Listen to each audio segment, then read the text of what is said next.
Wonderful to see you all here on the start of the Nature Day within the UK Pavilion.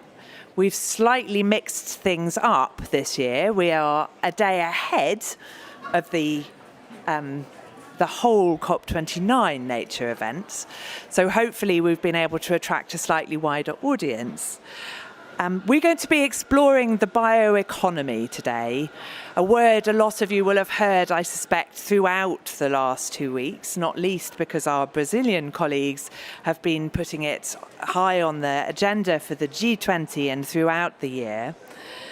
But we're going to be exploring a little bit about what the bioeconomy is. There's no single definition yet, so all of our panelists will bring their own perspectives to that. How can it help us shift away from fossil fuels, building the case for nature while also delivering us some of the solutions we're going to need? Where is it already being done effectively? What are some of the practical examples? And how can it help us to tackle the climate, biodiversity, food security crisis while delivering economic development and livelihoods? Before I invite our Minister to provide opening remarks, and before I invite our panel to join us on stage, we're going to see a quick video to provide some of the overview from our amazing partners at Q. And what I should say before we see the video is we have an extraordinary range of scientific and expert advisory services in the UK, exemplified by the Kew Botanical Gardens, the Zoological Society of London, and the Natural History Museum. And from the artwork you can see here to the coverage in the coffee zone next door, to the events today, those partners provide a huge amount of support to those of us in the UK government, but also to our partners overseas. They've also helped to secure climate-friendly, livelihood-focused coffee for our pavilion, on which I will say a few more words when I close up the event. But now over to the video. Our planet 2050. Pondweeds are powering homes. More carbon is captured by soil, and farms are filled with fungi, not fish. The false banana is feeding millions. Flowers are fighting cancer, and banks are filled with seeds. The possibility of this future is happening right now with the discoveries we're making at the Royal Botanic Gardens, Kew. Our future is botanic.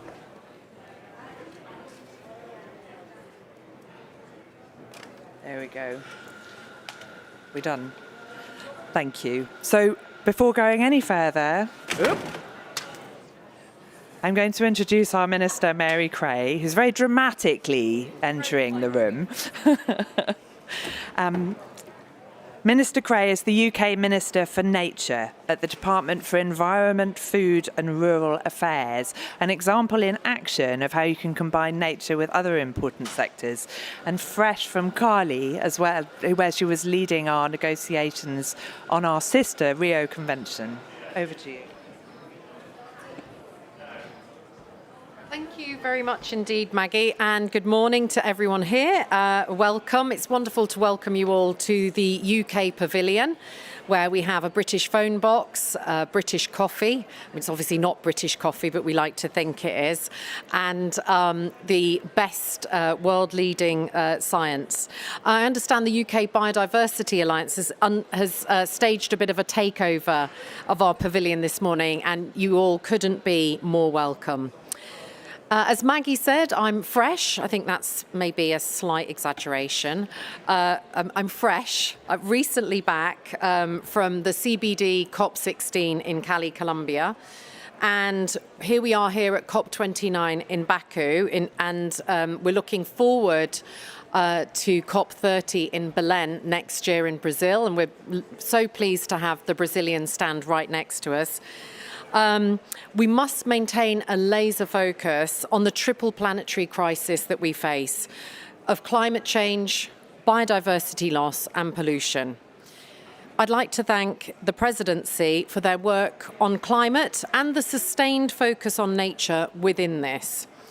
It's imperative that we have the same ambition and play our part to halt and reverse biodiversity loss by 2030 so that we can realise our ambition of keeping global warming to within 1.5 degrees centigrade and leave a livable planet, not just for our children and grandchildren, but for ourselves.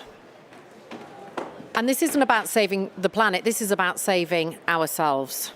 When we talk about 1 million species at risk of extinction, we have to look at what the impacts will be on our own selves and our brothers and sisters across the world.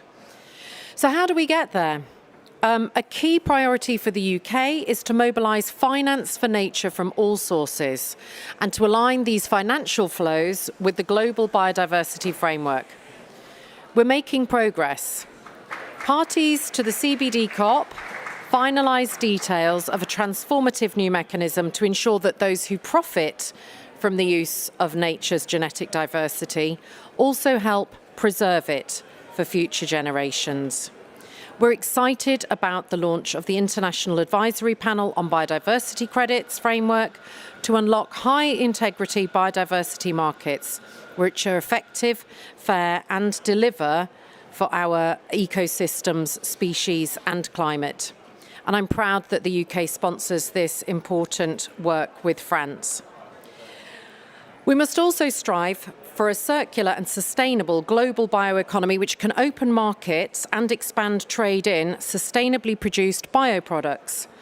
The bioeconomy must also incentivise the protection of forests and other critical ecosystems to attract investment and growth in rural and indigenous communities. And let's not forget the role of indigenous communities, indigenous peoples and local communities in the bioeconomy. They are the traditional keepers of this ancient knowledge. And when we talk about the future of scientific breakthroughs, of agricultural breakthroughs, of crop wild relatives, they are our teachers.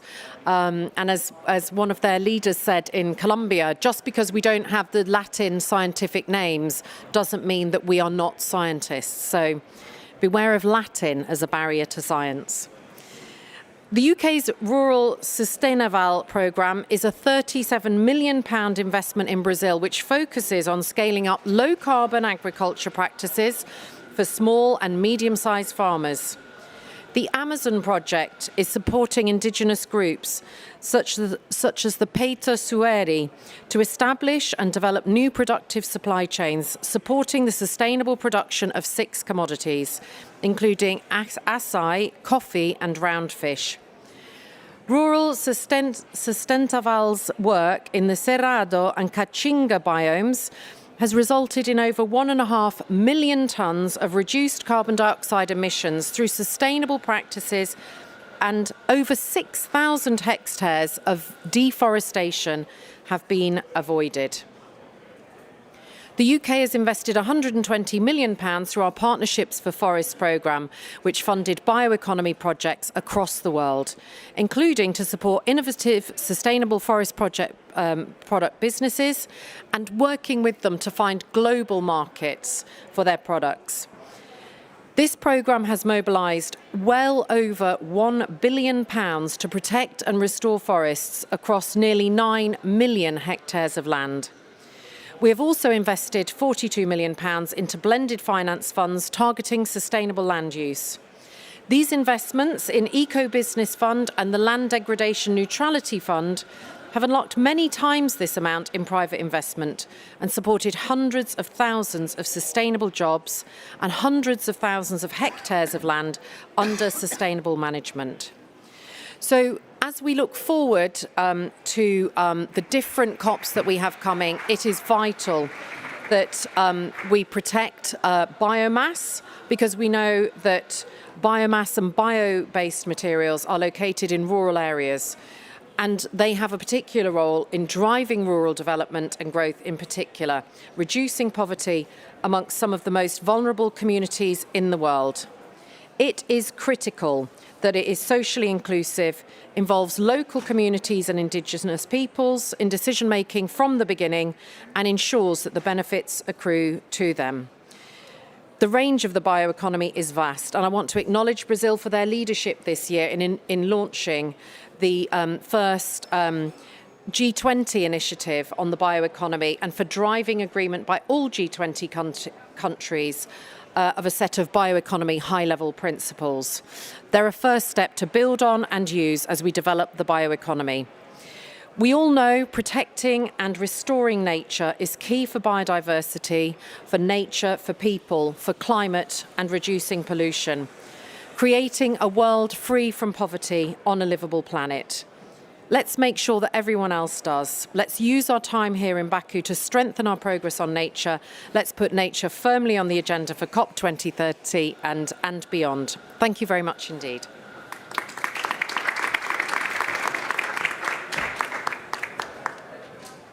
Thank you so much, Minister Cray.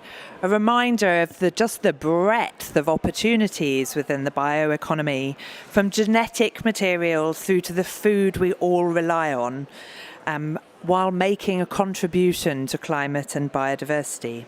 Also a reminder, I think, of the importance of a just transition and making sure that as we develop new economic models, we're inclusive of smallholders, indigenous peoples and local communities. The critical role of science, but also communicating in a common language and not relying entirely on Latin. So moving on from that, let me invite our panelists to join us on stage. Firstly, Bruna Abauhi, representative of the Foreign Affairs Minister for Brazil. There's no particular order, Bruno, just take whichever seat you fancy. Secondly, Casper Chater, the Senior Research Leader in Crops and Global Change for the Royal Botanic Gardens in Kew. Thirdly, Umazi Mvoya, Leadership Council Member for the Kaya Duruma in Kenya. And finally, Dr. Chetan Kumar, Global Head of the Forest and Grasslands Team for IUCN. Thank you so much. We've broken our panel today into a series of questions in groups, and then at the end, if there's an opportunity, there will be an opportunity for questions. So we're going to kick off first with a discussion around what the bioeconomy is. As I said in my introductory remarks, there's no single definition, so this is an opportunity to hear from some of the experts in the field around what their thoughts are. Bruno, coming to you first. Brazil really is leading the way globally on the bioeconomy. As the Minister referred to, it's a hugely exciting achievement to get G20 agreement. In fact, it's an achievement to get G20 agreement on anything. But to get agreement to the high-level principles on the bioeconomy is a real first, and very exciting to see your leadership here. Can you tell us a bit about yours and Brazil's understanding of what the bioeconomy is and what you think the path forward looks like for the bioeconomy at a global scale? First of all, thank you for the invitation, for being here. It's an honor to represent Brazil. I hope you can hear me well. And so, hello. This year we have been very focused on the bioeconomy. And that interest comes from the fact that we are convinced that we need to really accelerate the path towards a more sustainable economy. And we think that the bioeconomy is a very powerful tool in that direction. I really liked that the video said at some point that the future is botanic, and we have been discussing the idea that for us the future is bio, and that's the background against which we thought about the initiative on bioeconomy, and we thought that it was a topic that deserved, of course the G20 doesn't comprehend every country, but it's 80% of the GDP, it's 80% of greenhouse gas emissions. So we thought that the bioeconomy deserved a place to be multilaterally discussed, and we thought that the G20 would be a great forum to start with. But of course, when we think about the future, it's not the end. It's just a first step. So I don't know if you all know about this, but South Africa, the incoming president of the G20, has pledged to continue the work on bioeconomy, and we're very excited about that. They're going to focus a lot on science and technology and also on metrics and indicators, aiming towards creating common standards for a sustainable bioeconomy. And I think that's a great path to explore. We also want to take bioeconomy to COP30, and because we have seen momentum on the idea that nature and climate are so intertwined. So the global stocktake recognized that biodiversity is essential for reaching the temperature goals. And at CBD Cali this year, there was also a decision saying that biodiversity is essential for climate. And we think that the bioeconomy is a great way to do this synergistic work between, I think maybe going into the topic of next panel as well, synergistic work on the three conventions of Rio, so desertification, biodiversity, and climate. We think that bioeconomy is a way to neatly combine them in a way that helps us advance in all the goals of these three conventions. And if I am to talk a little bit about the G20 initiative in particular,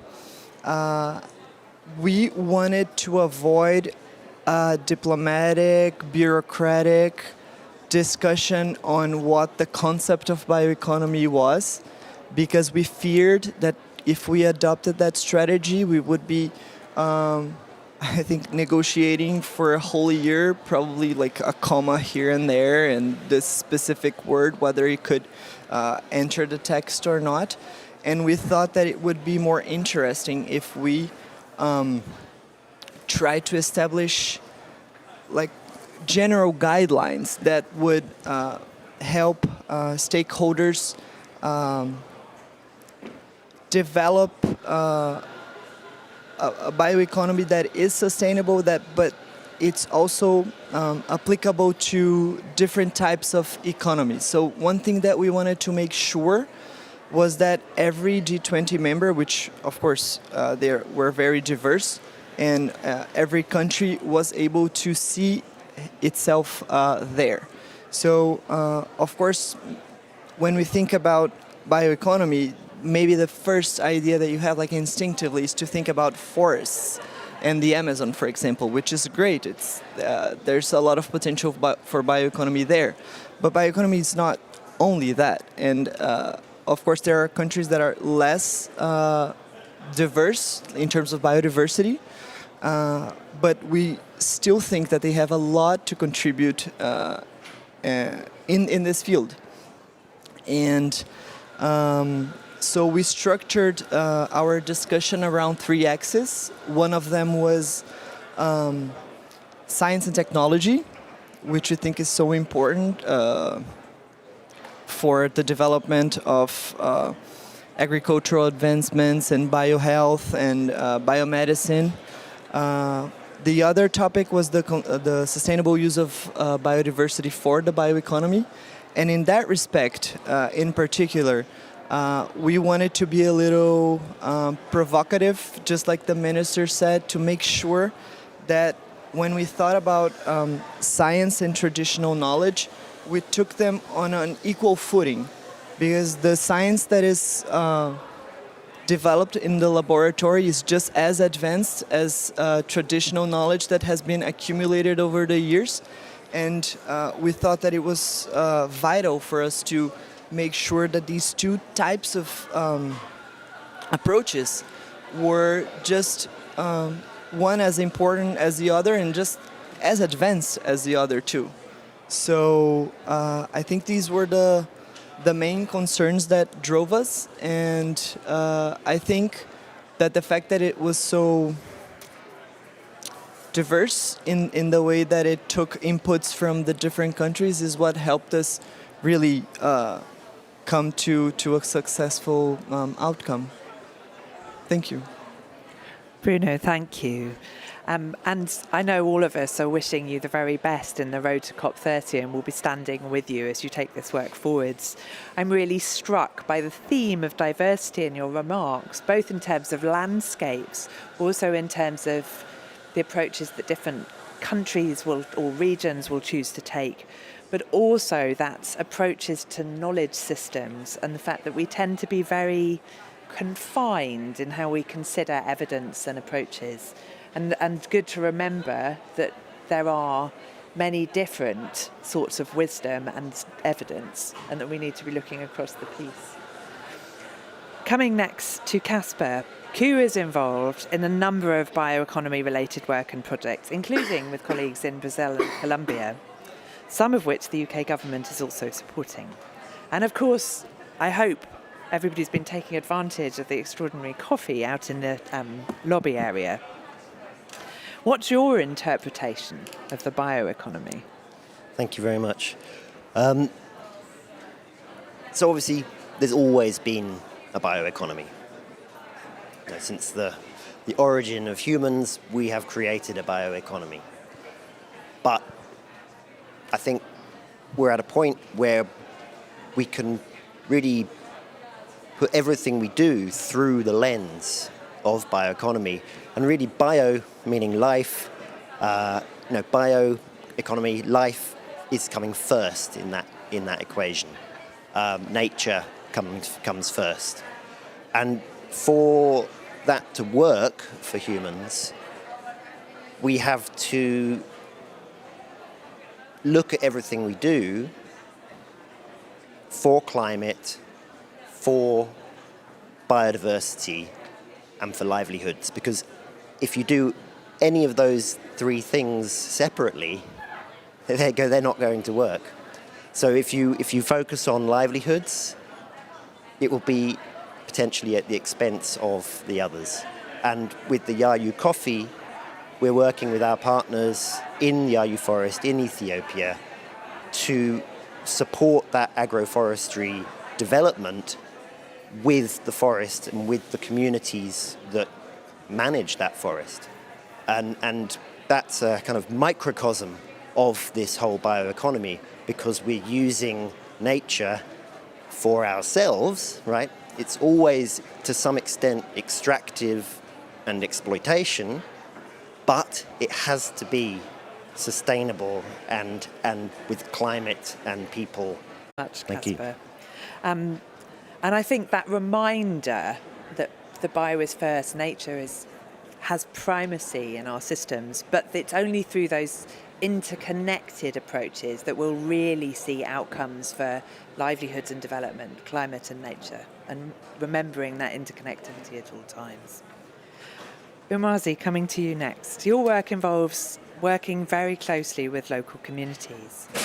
So a different perspective again from science and government. Can you tell us a little about what the bioeconomy means to you, but also how the bioeconomy is perceived by the communities that you work with? Good morning, everybody. Thank you so much for that question. For us, the bioeconomy is, I want to say, the realist aspect of conservation that you can probably be able to communicate to the people on the ground. I'll give you a little background. I am part of an indigenous community called the Mijikenda community that's at the forefront of conserving and restoring the tropical forest in coastal Kenya. Unfortunately, my community is disenfranchised and is one of the communities that has been hardly hit by the effects of climate change through prolonged drought. And in addition to that, it's economically disenfranchised, where it has, the levels of poverty are quite disturbing. And so the communication, or like the context of conservation, has to be economically tied. Because for the people in my community, when they look at the forest, it's a source of money, right? When they deforest this, when they cut it down, it equates to either fuel for their food, or they could sell it to get money to be able to buy the food, to be able to feed their stomach. So if you do not address hunger, and if you do not address the effects of cutting down the trees together, then you're missing a big link there. So for us, the bioeconomy is a way of survival. It's not only something that is needed to restore environment, but it's something that is needed to be able to uplift the community. And so something that we have been doing is my indigenous community, a lot of us, majority of the community doesn't follow the indigenous way, so they're tied to the forest, which is for us is very spiritual. Conservation for us it's a way of life.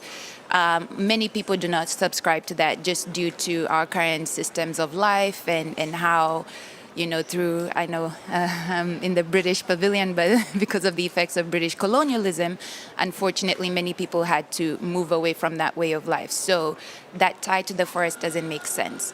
However, a way in which to bring them back to be able to understand the topic of conservation and something that makes sense to them is to add an element of economy in there. And so something that we're doing is we have wild growing castor plants in our forest.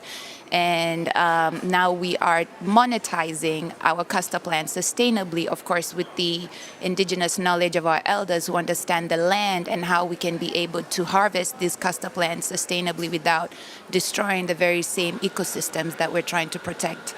And by involving the community in, hey, we can actually make money together from the sale of our castor plants and then plunge back the profits that we gain from the sale of like this castor oil back into restoring and conserving our forests is something that now is making a lot more sense to people on the ground, where initially where they were seeing the forest as a money grab by cutting it down, now they're seeing actually for the castor plants to be able to survive and thrive, we need a healthy forest.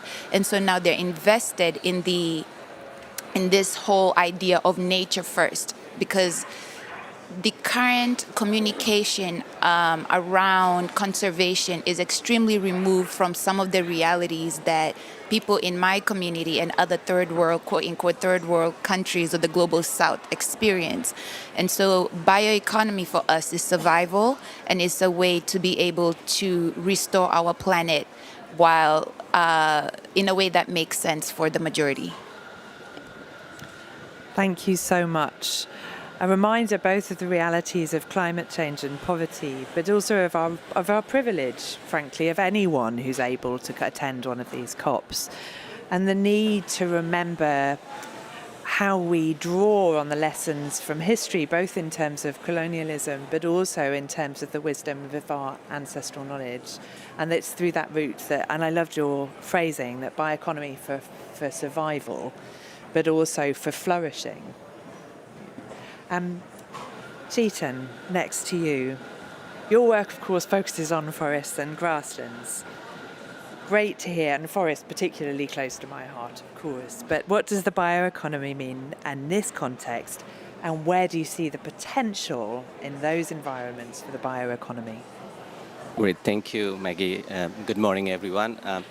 So a lot of my work involves working at the science policy interface. So allow me to be a bit conceptual to start with, but go into some maybe statistics later on. And we already heard from the fellow panelists here the complexity in defining the term. The joke I would have is not making an elevator pitch for bioeconomy, but if I can explain to someone next to me in the pub, that would be the best way, how we can make it relatable, simple, and easy.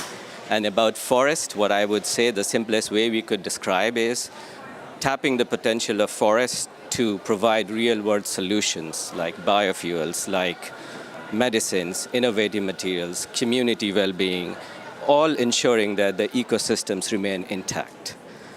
Now, in the broader forestry sector, the concept has evolved over the last 20 years, and I was just talking about this to Alice day before yesterday, and that the definition also depends on whom you ask. Yeah, and already some of you might know that it actually originated from fisheries. where in late 20th century, where they were talking about bioeconomy related to fisheries, sustainable extraction, etc. Over the years, it has expanded to include biotechnology, to biomass, to circular economy. And if I have to categorize, there are three visions of it. The first one focuses on the biotechnology vision, which is more on the innovation and applying science to create new bio-based products. The second one focuses on bioecology, which is more about creating sustainable natural systems, improving biodiversity, etc. And the third one is the bioresource vision, which emphasizes the use of biological resources like forest and economic value. For forest, the bioeconomy combines all these ideas. So blending technological innovation, sustainable management, and the diverse use forest resources provide into cohesive strategy for growth and resilience. So that's what it means in the forest context. Now, how does it play out in the economy? A lot of the work that we do or we are engaged focuses on two main parts or two main products, I would say, the wood and the non-wood products, yeah? And there are different estimates in terms of, the timber market estimate is about, 400 billion annually, and the non-timber market is about 88 billion we are talking about here. But also there is a lot of innovation and transformation happening. For example, biofuels, bioplastics, offering low carbon alternative to fossil fuels. And there are, of course, successful examples of Moroccan, argan oil, 500 million US dollar industry, which shows the promise of how the forest bioeconomy works. So it offers a compelling vision for forest, using them as a cornerstone for innovation and sustainability while addressing the global challenge. However, I would also caution that there is also the risk of what we call as a nirvana concept, which not idealized vision of the sustainable world, where its openness can create room for conflicting interpretation and challenges. And of course, Bruno, you highlighted the challenge in agreeing on a definition. We can say the same about forest. We can spend the entire day discussing about what forest is and still not come to a consensus. But certainly the openness creates some challenges, and there is a need for clear strategy of how to move in that direction. And the principles, for example, G20 laid out is a really good direction of how to address those issues. Chetan, thank you. And you started by talking around, again, the need for communicating in a way that is reliable, simple, and easy. And then I think, we've heard that across several panelists. Let's not get overly stuck on the definitions. We could find ourselves trying to find the perfect when actually what we've got is good enough. And again, this kind of theme of the need for diverse approaches and innovation. We're going to move now into a look at some of the practical examples. And I'm really struck, a few of you have talked about kind of innovation, both innovation and learning from the old, which can be innovative in of itself, frankly. Yes, we always seem to look at the next shiny thing, rather than remember sometimes we already know what we're doing. And when I visited Colombia a few years ago, I was very struck that because the bioeconomy is a relatively new concept in some respects, that the innovation we're seeing in the use of products extends to innovation in how we do that and the way we run businesses. So, for example, one of the businesses I visited in Colombia employs single mums to grow the seedlings in their homes that are then turned into the crop that they've discovered within the Amazon forest. So thinking beyond just the boundaries of the product to the economy in its wider sense. I'm going to come to each of you in turn now, and if it's okay, I'll stay with the same order. Just gives you a bit of a breather between your interventions. To share some examples of the bioeconomy work that you're involved in and how that involves across different scales, different sectors, from local to national. And perhaps also, if you get a chance, what risks do you see in moving towards a bioeconomy, and how could we address some of those? So the two pieces, practical examples, and where are the barriers and how do we overcome them? Bruno, I'm going to kick off with you, please.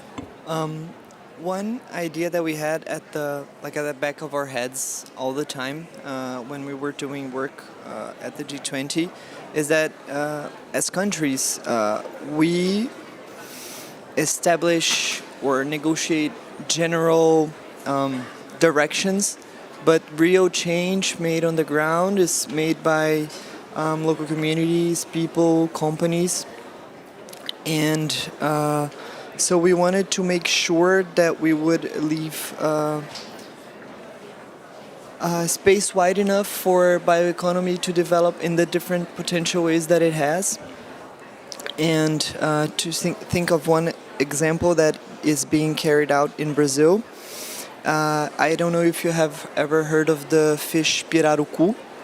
It's a fish in the Amazon region, and it becomes a huge fish, and it grows really quickly.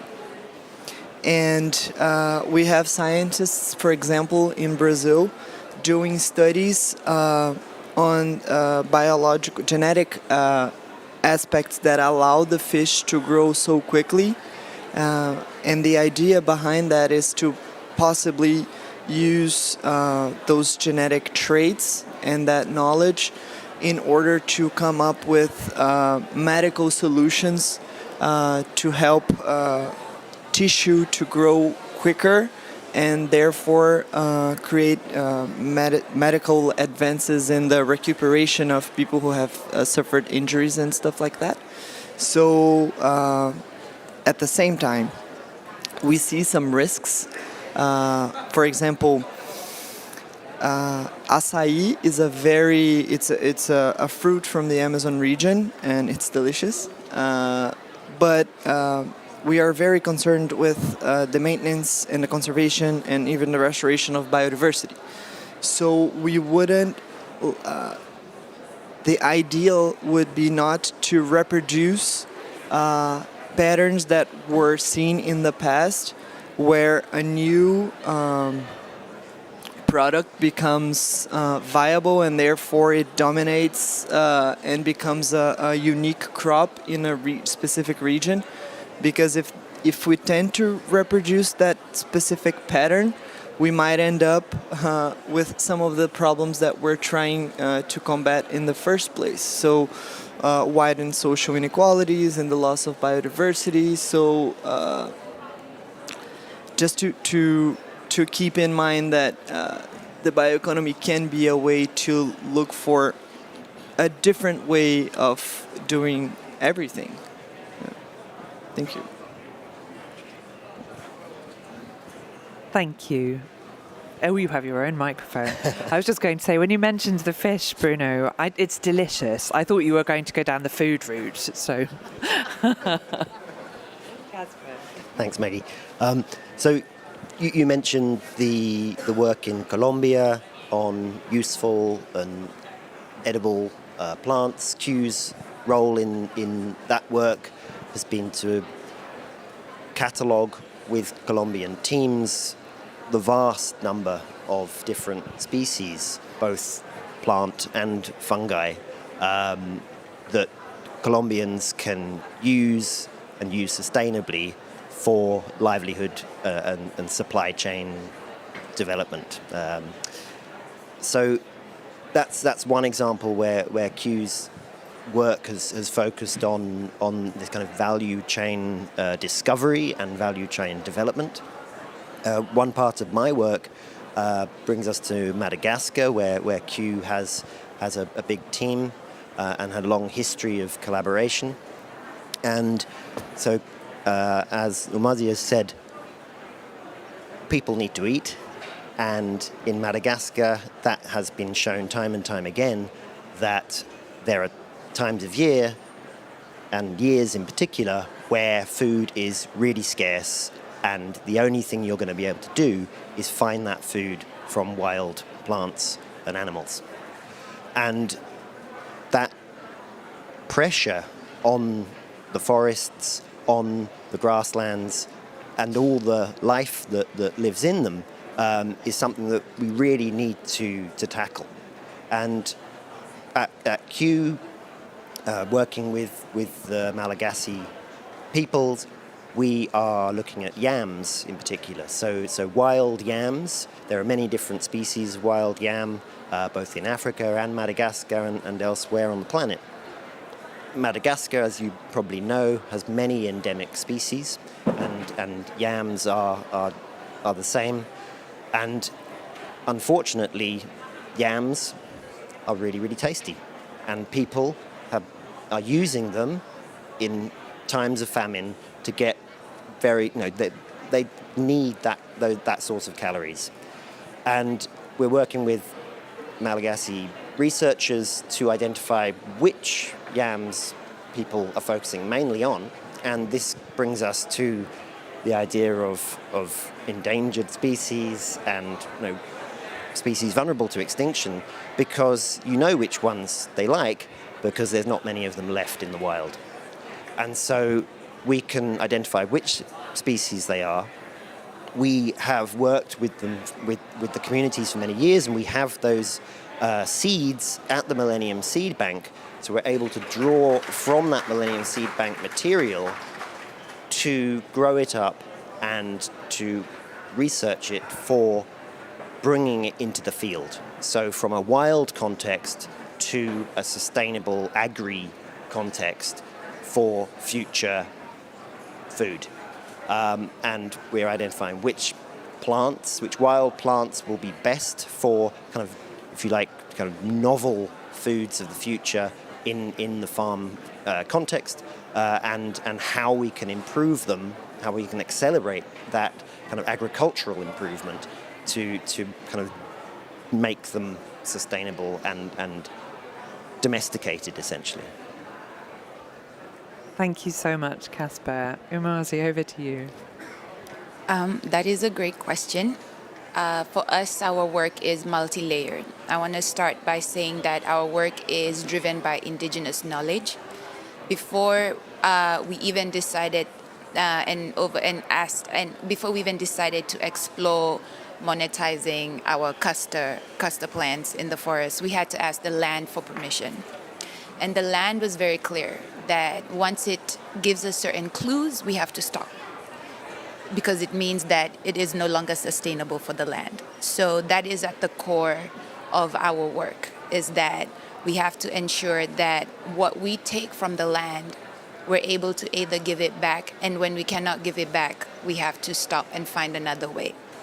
So spirituality and that indigenous knowledge and that indigenous connection to the land drives our work and our sustainability.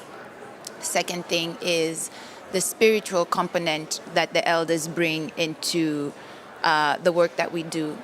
My forest, my community, we've been forested people since 1400 AD, so a long time. We're one with the forest. The forest is, I would say, our Mecca, our Rome, the Vatican, whatever, that is our forest to us.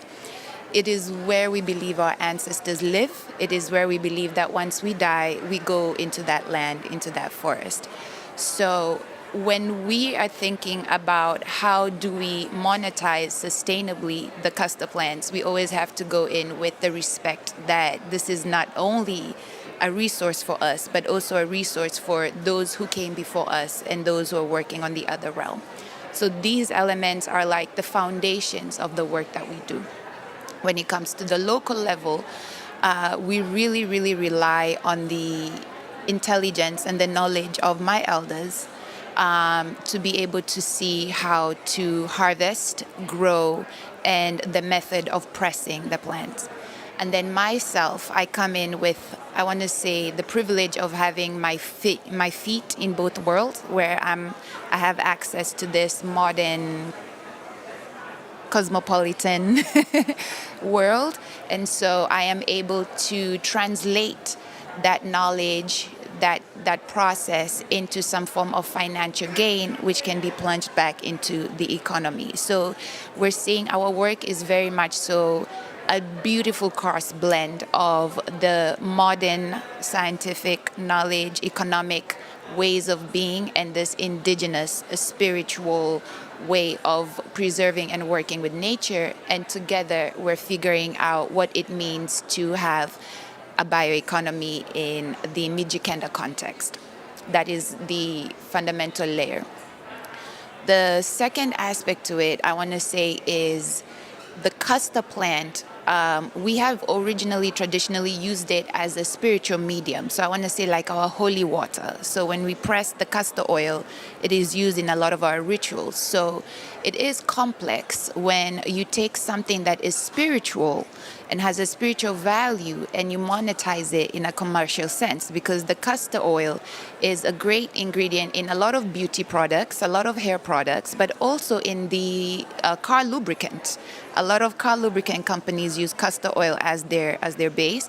There's also the potential of using castor oil as a biofuel. So there are a lot of ways in which we can use it in like more cosmopolitan ways. So how do you reconcile something that has such a deep spiritual value and you monetize it without it losing the sense of the spiritual tie that it has? So that's something that we're trying to answer, both myself and my elders. We don't have an exact answer, but it will show up. But it's something that we're we're paying attention to, because we do not want this solution to disrupt the framework of our community. It needs to add value and not take away. And then the final thing, I guess, in terms of a barrier that I have been facing is, I don't know if we are able to communicate what we're doing to the financial sector in a way that makes sense to them, because I am having the hardest time finding the right investment to scale our work in a way that will be able to impact our community. And I can give you an example. This year alone, my elders have able to restore 4.5 acres of forest land and planted 5,600 seedlings on the most minimal financial support from some of the proceeds from the castor oil that we've been able to get into market. But as we continue to show proof of concept, we are getting a lot of interest from international buyers, but we're unable to find the investment to be able to meet that demand. And so a big barrier has been, how do I communicate the importance of investing in such a structure to the other markets that are traditionally not used to embarking in this type of economy? Because primarily what we're saying is, for at least the first 5 years, you have to allow 100% of the profits to go back into restoring and regenerating the land before you can get any sort of financial benefit for you. Why? Because this is a part of the world that sustains the biodiversity and ecological framework of East Africa, and by extent Central Africa, because of just how the African continent goes. It is a part of the world that has been devastated by deforestation, where our original forest cover was 1,800 hectares and now we only have 300 acres left. So before we can even think about us as human beings benefiting off the profit, we have to give it back to the land, because we have depleted the land, and we're trying to restore the land by also working together with the people to restore the dignity of the people who, by virtue of this depletion, have been depleted, in terms of like the poverty levels. So when approaching investors or when approaching partners, we're being very clear that you have to take the bite a little bit and give back to nature until nature can get to a certain point before you can get back, I want to say, that monetary investment. So that has been the biggest barrier for us, is we have to, just communicating that to the financial markets, to this capitalistic life, has been such a struggle. So please, if anyone in this room can understand or has an idea of how to strategize to be able to bring this world into the fold of what we're trying to do at such a community and baseline level, please see me, because I would love to solve this issue immediately. Because each time I talk about this, people are dying of hunger, people are suffering, You know, right now, we just went through a period of prolonged drought, and now I hear back home we're experiencing extreme rain and flooding, so making it unbearable for people to even grow crop. And so the more we keep on talking about this, the more I'm trying to convince people, the more dire the situation is getting. And I feel like time is not on our side. So that is my yeah. Thank you. And it's such an important reminder of the realities on the ground. Chetan, over to you. Thank you. No, a great question. So I would perhaps already, my fellow panelists have again covered some of the things that I wanted to talk. Again, we are working on both non-wood forest products and restoration, which I would like to touch upon a little bit, particularly the issue of mobilizing finance that you mentioned. On non-wood forest products, we're working at local, national, and the global level. So working with the local communities, promoting, supporting sustainable harvesting of the medicinal plants, for example, high-value medicinal plants, ensuring also one thing that often is not discussed or at least paid attention to is the on-farm and off-farm income and lean season and peak season, etc. So understanding the entire income cycle of these collectors and what are those situations, not just where they are, there are risks for over-harvesting and other aspects, and supporting them in that. So that links to the work at the national level, which is the regulatory frameworks for sustainable harvesting, incentives, and other mechanisms. And an example is working in Nepal in the past on the extraction of Taxus baccata, which is used for cancer prevention medicine, and also then engaging with the pharmaceutical companies to, looking at the quality assurance part of it, how the content from whether domesticated or wildly harvested, how they match, and supporting all this. The other line of work is the restoration that we focus quite a bit, and financing for small-scale restoration, and the point you touched upon is really crucial because what we have seen, and there are several financing gaps, but I mean the 2 or 3 I would like to focus is we often lack the small projects with the right balance of return and risk.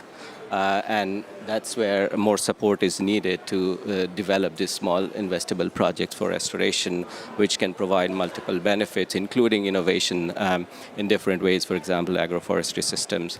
The ticket size gap, what I call is, there are investors with $1 million fund or 50,000, but the communities require only 10,000 or 20,000, and that gap, how do you bridge that gap? And then the third one is the outcome, to point like the initial investment is more on environmental benefits. The real benefits or the income benefits come over a period of time, or the other way around. So how do you address all those? So we work on developing or trying to work with different investors, communities to develop those models. I'd also take a few moments to talk a little bit more about the risk, and the one that, of course, we already been alluded to by my fellow panelists about the over-harvesting, risk of over-harvesting, and how you address and maintain ecological integrity. But also the point I mentioned initially, that innovation is not given due attention, and a good example of the cascading wood use, which is how you use the wood, for example, in construction first, then when it loses its importance, moving to fuel, and that remains underutilized, and that's an area where more work is needed. And then the economic risk is also that the bioeconomy often depends upon subsidies and innovation for competitiveness. And the small and medium enterprise face high entry cost and regulatory hurdles, which again affects this taking off. And of course, the disparities that have been already pointed out by my fellow panelists. So overall, it does provide promising, it is a promising, but it's complex, and I think it's need to be context specific to address, to look at what are the entry points to address those initial challenges to set this in the right direction. That's important. Thank you, Chetan. And good to have restoration firmly on the agenda too. So turning to our third set of questions, and I'm going to see if you set a challenge for the panel about how snappy you can make your answers without sticking to a one-word yes, because I'm going to ask you a closed question, which is a bad thing. But I was going to ask you around, can a bioeconomy approach deliver the economic benefits to countries and communities? So we've talked a little about the risks and practical examples, now taking it back up a level and just thinking about the outcomes and the benefits you've seen and the way forward for the bioeconomy as we head towards COP30 under Brazil's stewardship. I am going to stick with the same order, Bruno, if that's okay. I'm going to mix it up for the very final question. So. Yes, I think at the risk of repeating myself a little bit, I think that we in Brazil are convinced that the bioeconomy is a way to strive for the goals and move forward in the achievement of goals relating to climate, biodiversity, and land conservation. And just to refer to the Amazon once again, once we tend to think of it as an untouched, enormous forest, which it is, but it's also home to 28 million people. So that's when Umazi was talking about bioeconomy for life. That's something that we must keep in mind at all times. And the idea, for example, when we think about the future, is that even if bioeconomy is something that we have been doing since the dawn of civilization, we still treat it as innovative and new in a way, which is a little funny. But I think that one aspect where that is true is that I think we're giving first steps in trying to make it, in the current system that we have, sustainable, even economically sustainable. So one hope that we have is that, so for example, international financial institutions and multilateral development banks really can adopt this framework into their plans, their projects, and to really help bioeconomy projects to get off the ground. And we, for one, for example, at the end of our G20 meetings, we were very happy to hear that one of the multilateral banks that participated, the IDB, the Inter-American Development Bank, has pledged to consider the principles and take them into consideration into the work and the projects they are going to be involved in the future in the Amazon region, for example. So we think that those steps are the ones that are needed right now to make sure that this paradoxically ancient and innovative paradigm really flourishes in a way that delivers, bioeconomy for life. Thank you. Definitely. And there are many models that we can use to do this. High value products, premium products are just one way to really make sure that you can reinvest that money back into the communities that produce or harvest or make. And then there are other models that are equally applicable. Obviously, we mentioned the yew tree, Taxol, pharmaceuticals is clearly a massive global concern for human health and our future. And that ensuring that we get that back into the communities from which those magical tools have come from is essential. Thank you, Umazi. Just to echo what Bruno has said, is that really the bioeconomy is us pretty much going back to how we existed pre-industrial era, industrial revolution era, I believe, right?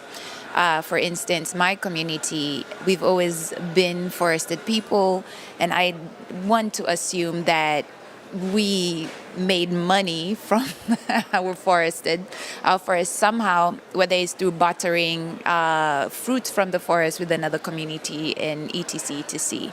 So what we're doing is, I believe for us, bioeconomy is not only a way of survival, but it's also a way for us to restore our cultural integrity and authenticity.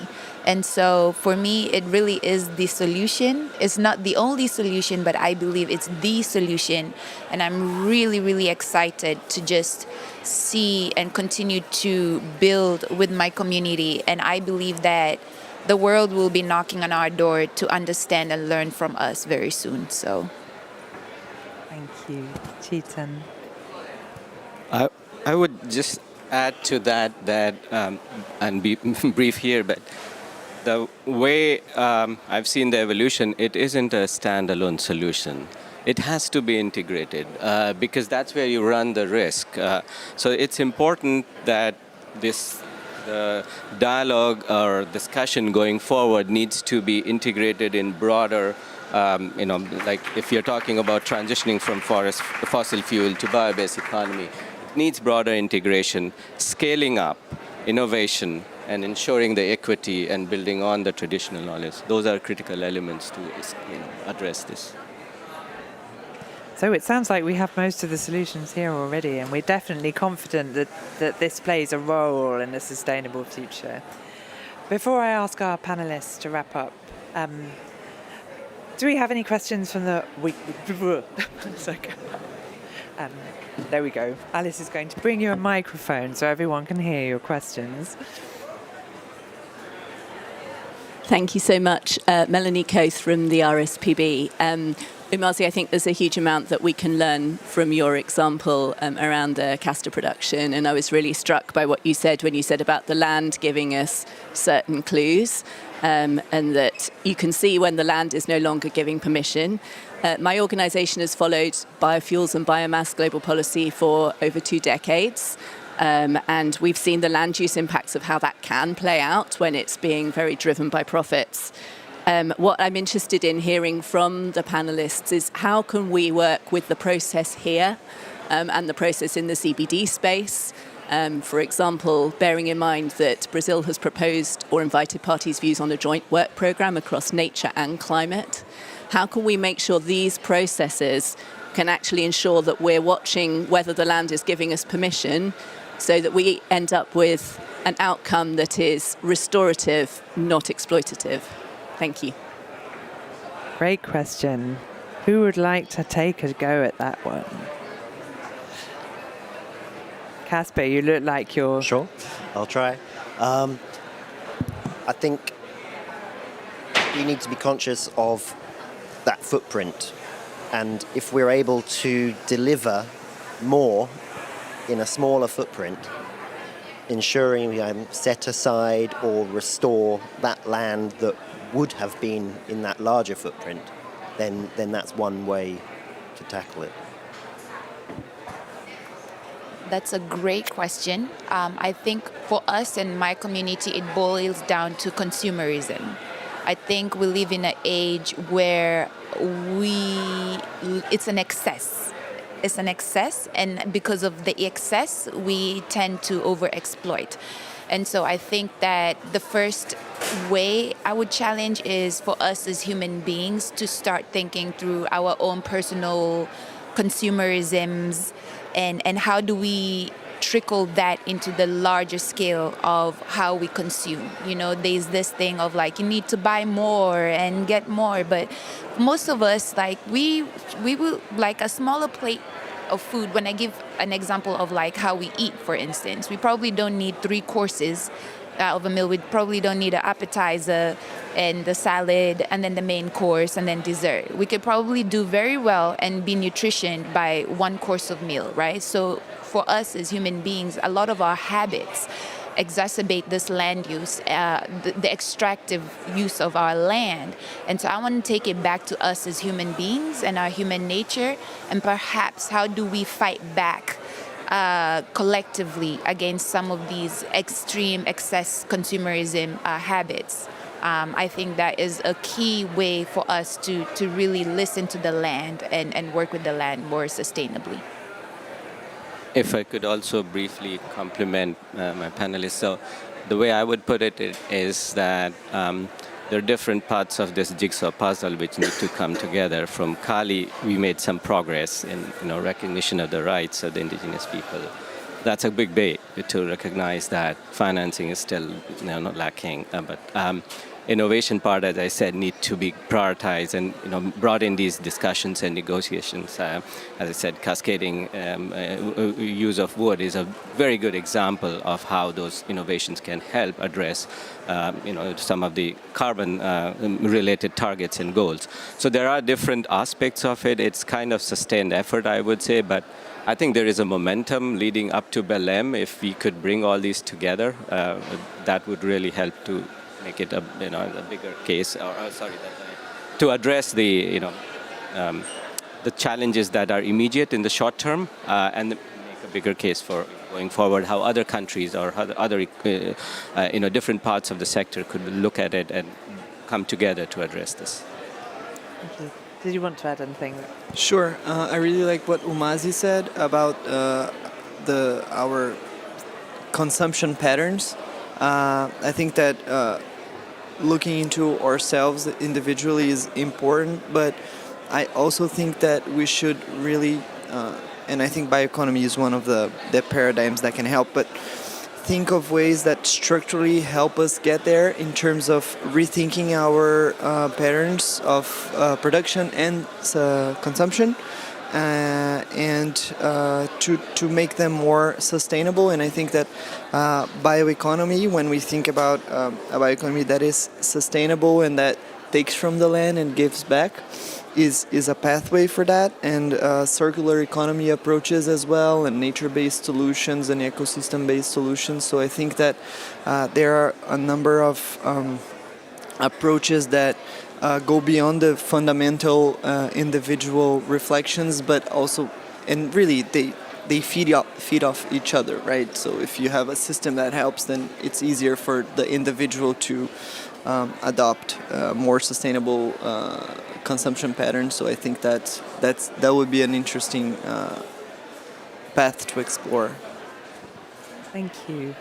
I think we have time for another question if anyone from the floor is really keen. I don't see any hands. Over to the back, Bethan. Hi, thank you for a really insightful conversation. My name's Bethan from the Zoological Society of London. Bioeconomy, as has been referenced, doesn't have a definition, but we're moving towards it quite rapidly, it seems. It's becoming one of those active buzzwords, for want of a better word. As that progression is happening, but we still don't have a clear sight of what that means, how do we ensure these protections that have been spoken about so eloquently towards doing this in the most effective, equitable, sustainable way? Thank you. I'm speaking on behalf of Brazil. I'm not sure that we're going to have at some point soon a concise and closed definition, but I don't think necessarily that prevents us from moving towards sustainable bioeconomy. So, for example, one thing that I believe we can do when I think about countries and at the multilateral sphere is discuss exactly metrics and indicators and patterns that will help us understand what sustainability is, and in that way, at the same time, for example, helping consumers make informed decisions based on transparent labeling, for example, that will help us move toward a sustainable bioeconomy that doesn't necessarily depend on textual definition. That is an amazing question that I can give an example. Like my community, we are continuously trying to refine what the boundaries are. And I can give you a great example. So before we embarked on the castor oil journey, we actually started on oyster farming because we have a mangrove bed and we have wild growing oysters that have a symbiotic relationship with mangroves. So we were like, hey, we have a bunch of hotels close by. We know the tourists are gonna love this wild oyster. Let's embark on this. So the oyster, it's growing wildly, great symbiotic relationship. But the minute we got involved and tried to cultivate the oysters, it changed the makeup of the environment in a way that we had to stop. And so immediately we were like, hey, this is not the way to go. We have to stop. So I think it also boils down to those of us leading some of these projects. We have to be the leaders and we have to be the ones who are paying attention to the clues in a way that we challenge and bring in innovation. Hey, if this way is actually making the situation worse, whereas it felt like it could have been a possible solution, we have to be okay and comfortable with the discomfort of like, we have to try it another way. So there's not necessarily a specific answer, but for us, we had to be the ones being like, no, let's find another way to address this issue because the oysters are not working. But now we found this castor oil solution that has proven to be more sustainable and even more in terms of value for money has actually brought more. So, yeah. So that brings me to that lens. Do we see that there's improvement in livelihoods for the right people, the people that need it? Do we see there are improvements in biodiversity? If not, it's not the way to go forward. Do we see improvements, in those climate goals? Is what we're doing conscious and positive, climate positive?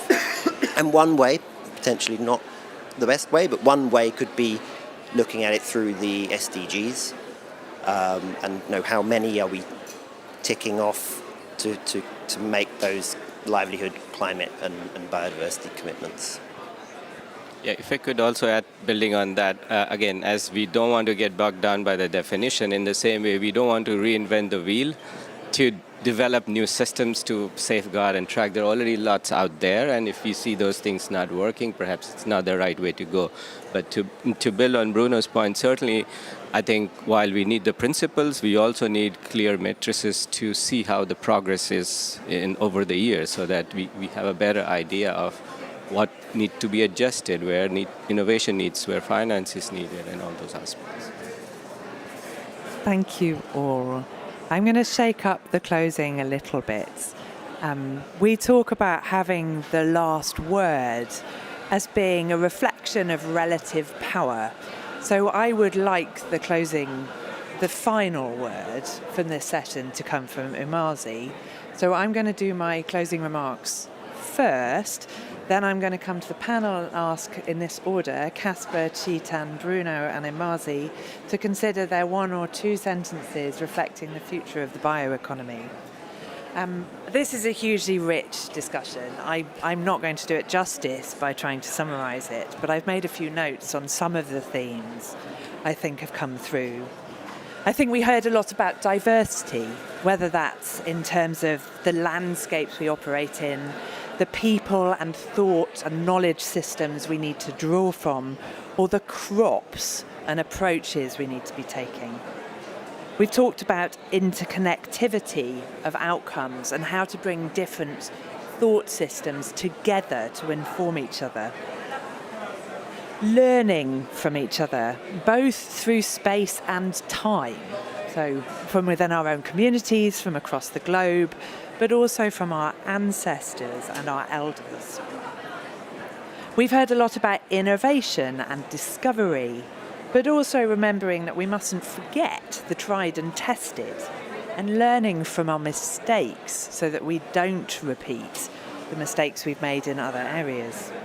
We've talked about the importance of creating sustainable markets, but also ensuring that the enabling conditions for those markets are there, including flows of finance that work for communities and at every scale, and ensuring the enabling environments for innovative solutions that allow for risk-taking within a regulatory environment that supports both risks but also the safeguards and equality measures that are needed. We've talked about the importance of bringing people out of poverty while protecting our natural systems. And we've also talked about the need to change our relationship with and to the natural world as part of it. As a forest person, maybe we talk about reconnecting to our roots. And I think, this gives me a great sense of optimism, actually. We talk about not being able to have our cake and eat it, and we need to be wary of over-demanding on our natural systems. But the bioeconomy, in all of its definitions and its breadth, does bring solutions. So, looking to the future, I'm going to come first to Casper for your thoughts. I completely agree that this is a time to be really positive and relish life. And as I started with, bioeconomy is life and pushing life top of the agenda, at the foremost. And livelihoods, right? Livelihoods are central to that process. So if we have the right livelihood, that means nurturing life.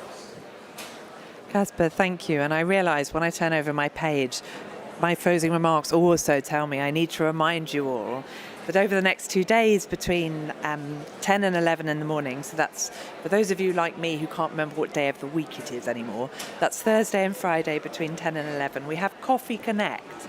Now, Casper's told us a little bit about Kew's preservation of some of our genetic heritage, and the coffee comes from Ethiopia.